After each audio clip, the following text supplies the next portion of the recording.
Hi, I'm Lee from Roamin with the Rubes. In today's video, Joe's going to show you some super simple but very handy hacks that you can do for your Jayco camper trailer in no time at all.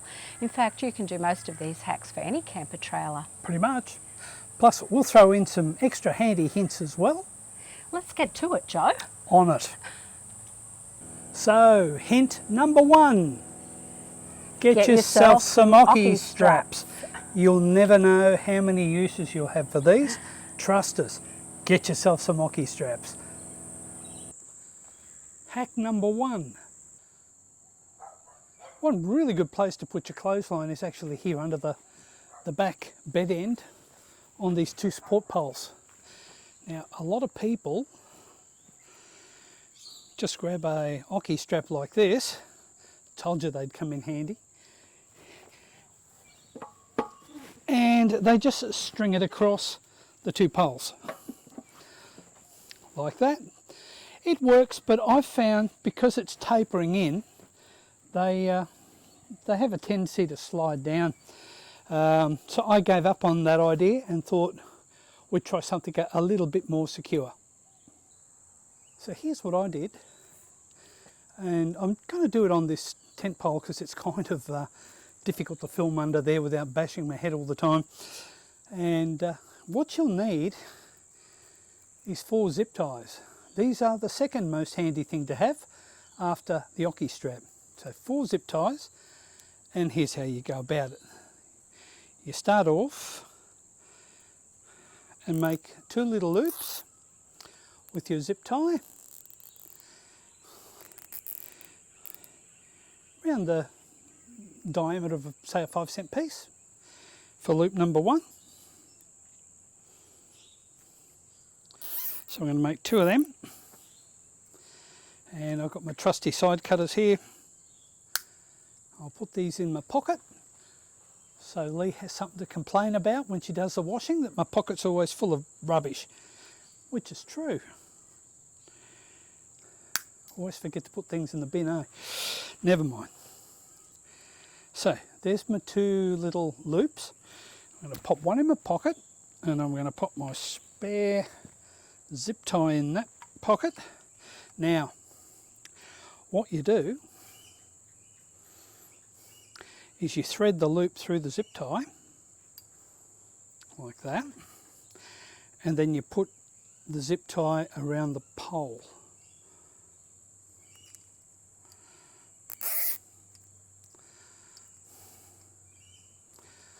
Basically like that. Just like that, you've got a nice little secure loop to hook your Aussie strap through. So you do 2 of them, trim the excess off of course, for each line, and you set them up under your bed end and use an Aussie strap for the line itself. Let's go and set it up under the bed end and I'll show you the end result.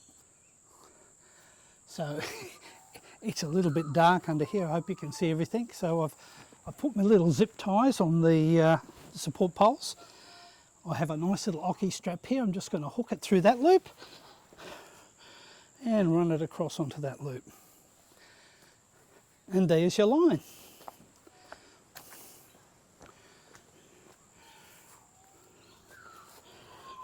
Ready for your towels or any washing that you've had to do. Simples. And the great thing is you can just leave those loops there and they're always ready for you. Now, one little tip with the Aussie strap, don't get one that's too short. You don't want it to be really tight, just for safety's sake. This one's about that much shorter than the distance. A little bit of stretch holds it, and it'll take the weight of a couple of wet towels quite well. Hope you find that one useful. Hack number 2. This is one I'm always a little bit concerned about when you're travelling, especially if your trip's a longer one, like 3, 4, 5 weeks. How much gas have you got left? Especially if you're travelling a bit out back, getting gas can be a little bit hit and miss. So you want to be on the ball with how much gas you've got, so you can take advantage of a filling station or an exchange point. But here's the issue that I've found and a couple of solutions. Now we've got one of these gas fuses on our gas cylinder. It has a gauge on it, but the trouble with it is it's not very accurate. It sort of sits on high, and then just basically when you're about to run out of gas, it'll fall down into that red area and you're pretty well stuck. I think you need to know a little bit more about how much gas you're using, and here's a much better way of determining how much gas you've got. So this is my solution. I went and got a fish scale, and the average weight of a 8.5 kilo gas bottle is, funny enough, 8 kilos. So anything above 8 kilos is going to be gas that's in the bottle. So what I've done is I've marked the 8 kilo point there. I've marked the 17 kilo point there for 9 kilos of gas, and halfway. So that gives me a scale of how full my gas bottle is. If you have the 4 or 4.5 kilo bottles, you do the same thing, you just mark your scale there. So let's test it out and see what we got. Here's our gas bottle. And pop our scale on there. Lift her up. And I'll bring it in as close as I can. Anyway, you'll see that it's not very far above the 8 kilo dot there. So this gas bottle's pretty near empty. So that's a pretty convenient way of measuring your gas bottles there. The only catch is you've got to take the gas bottle out to do it. But there is another way that you can do it in situ. It's pretty simple, and we'll show you that one as well. Brought it outside here to give me a little bit more room, but here's what you do. You get your kettle, boil some water, you then pour the water onto the cylinder like that. Give it a good old glug, and then you just let the water evaporate, which it should do pretty quickly.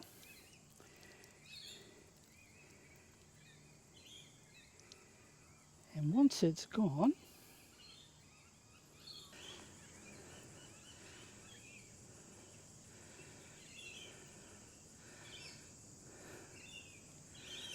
well, there you go. This one is nearly empty too. Okay, I can put my hand here and I can feel cold, and it ends about there. So that's how much gas is left in this bottle. You put your hand on there. Normally you'll see condensation up to the level where the gas is. Not a lot in here. It works a lot better when there's more gas in the bottle, I must say, but I'm touching that, and it's about here where the gas ends. Anyway, it'll give you an idea. I'm sorry I couldn't show you the condensation, but if you just trust me, it's about there. So it's time I went and got some gas for my barbecue.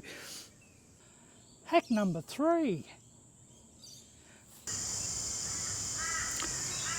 This is our 80 litre water tank. It's located behind the wheels of the camper, and it's protected by a nice metal guard to stop it from getting peppered by stones and so forth. It's quite high. It goes all the way up to the top here near the floor. So you can see how thick it is. And this is the outlet that goes to the tap. This tube here is the vent, and here we have the drain tap that allows us to empty the tank. Now, to find out how much water you've got in your tank, you need a little clear tube like this. I would recommend a slightly longer one, and you'll find out why in a second, but I just slip this tube over the tap and fold it up. Then I go and turn the water on, and the water will rise and find a level. So that's actually the level in the tank. So if you have a look, it's a bit less than half full. Normally this pipe should really reach up to the floor there just to be on the safe side, but it's enough to give you an indication once you're starting to get low. So that's how you find out how much water you have in your tank. Simple. Hack number 4, the humble pole carrier. There she is.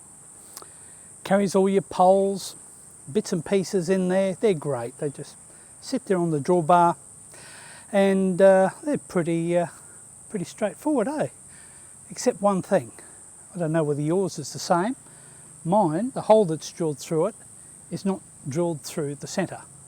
So there's actually only one way to put it on, and I found it to be like sticking in a USB. You put it in one way, you flip it around the other way, and you flip it around the other way, and you finally get it right. I don't know how many times I've done that. It's pretty annoying actually, but I come up with a way to solve it once and for all. Well, here's my solution to the problem. All you do is get a Sharpie. I identify which cover it is, so this is the front right cover, and I draw a line on the cover and then across onto the tube. Now if you line that up, when you pop it on, you will always get the hole lining up. You can pop a pin through, stick your linch pin on at the end, and happy days, you're done. Hack number 5. So here's the must-do mod for your camper, for your bed flies, and that's the pole modification. Saves you having to peg the poles down.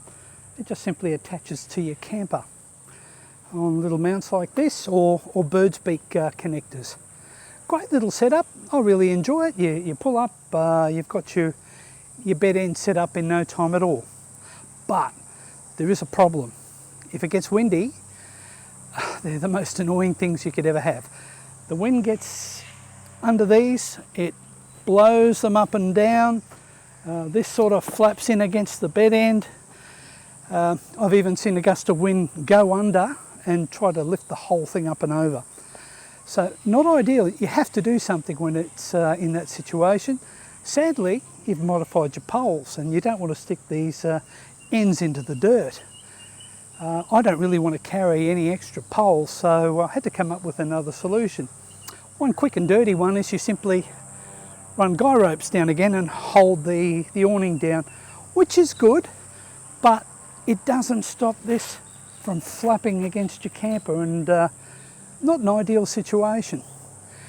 Anyway, here's what I did to overcome that problem. A little 75mm length of PVC tube, plumbing pipe, whatever. Get something that the pole can actually slip into. And then I just put a rubber foot on the end of it. And this is how we use it. So, you see the fitting on the end there. We just grab, I'm hoping you can see the fitting on the end there. I think so. You just grab the little fitting and slip it over the end. Come down to the front. You end up with a nice foot on your pole. Then it's just a matter of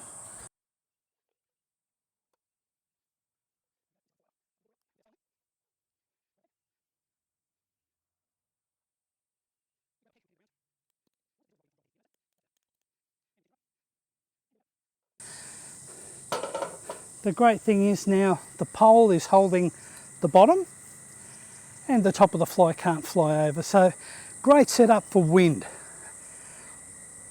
And you have the option to use it in calm weather as well. So best of both worlds, no additional poles.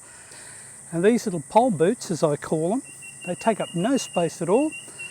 They're a great little thing to have on hand in case you end up with some windy weather. Saves you the trouble of getting additional poles, which I think is a good solution. Hack number 6. Well, I think most campers will have one of these, your atypical plastic top folding table, and they're great. They fold in half, they're easy to stow away in your camper when you head off, and all in all, great idea, except one thing. There is a bit of a failing, and it's not so much the table, but it's the ground that you're trying to use it on. It's never level, is it? It's always on a slope, or one leg is loose and everything rocks and wobbles, and a bit of a pain to use, isn't it? Well, anyway, one day I was strolling through Bunnings and I discovered something which I'm going to show you now. So there it was, staring at me in the aisle. An adjustable leg system for tubular steel legs.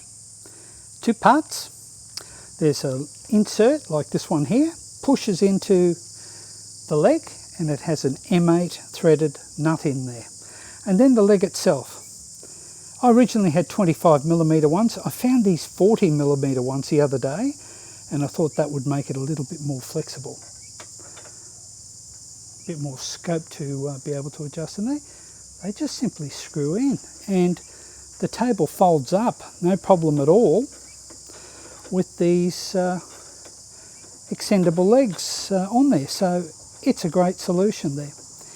And believe me, you can get an incredibly stable table platform once you adjust the table. Hack number 7. I've got to admit, the first time we went camping and it was cold, the bed end wasn't exactly the most warm place to be. I wasn't too bad, but poor old Lee, she suffered a very, very cold night, and we decided there and then that we had to do something about it. So it's a pretty easy solution. There's a couple of ways you can tackle it. This is what we did. I went and bought some insulated sarking, reflective sarking, and just stapled it to the plywood at the base of the bed, and it made quite a bit of difference. You can also buy some yoga mats, and yoga mats with foil on them actually, and I forgot to mention reflective side up, so it reflects your heat back towards you. And these yoga mats, you can do the same thing, just pop them on there. You can glue them or staple them on. They'll give you a little bit of insulation. So I got to ask the head honcho and camera person, how'd you find them, Lee, once we did that?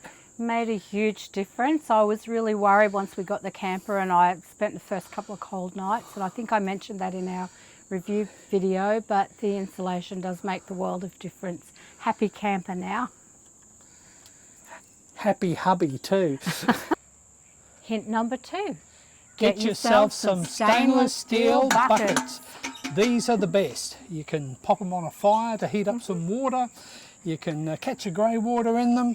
You can do all sorts of things. You can even grab, bonus hint, a plunger, cut a couple of holes in, and use it as an agitator and do your laundry. So absolutely, get yourself some stainless steel buckets. Very handy. About $15 at Super Cheap, and they don't rust and they last. Well worth it. Bonus hack. These are a great little thing. You'll find them at Super Cheap or Anaconda. They're sail track hangers, and what you can do is you can feed this into your sail track like so, put it to where you want, and there's a little hook there that you can hang all sorts of things. Now, one thing I reckon's great hanging on this type of sail track is in the evening, before all those invading marauders come and suck all your blood, you can grab a mozzie coil, a bent paper clip, make a little sort of a right angle on it like that, push it through the centre point of the mozzie coil, and you end up with a little hanger, and you just pop that there, hang it on your sail track hanger, and I'm just going to swing it around so it sits flat. There you go, light her up, and you can put a couple along here and totally fumigate the place and the mozzies won't touch you. I think they work great, but hey, you can use them for hanging lights, all sorts of things there. They're a great low-cost item, well worth looking at. Well, we hope you found those hacks and hints useful. You can download a fact sheet from our website, outlining them all. And you'll find the link to our website on the notes section of this video. Don't forget to like, and if you haven't already subscribed, we'd love you to subscribe to our channel. Thank you so much for watching, and we'll see you next time. Bye. Bye.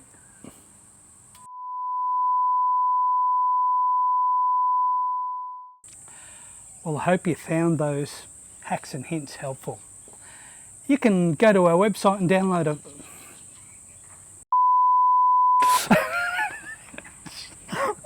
It's so hard to string a few words together, I wonder. Never mind. Hey, meanwhile we're moving closer to the camera, that's all right. It is, that's good. Oh dear. Well, I hope you found those hacks and hints helpful. Go to our web sheet, you can download a fact sheet. Go to our web sheet. You can download our fact site. Oh, my eyes are watering now. Oh dear. Okay, righto, I'm good. It's been a long, hot day.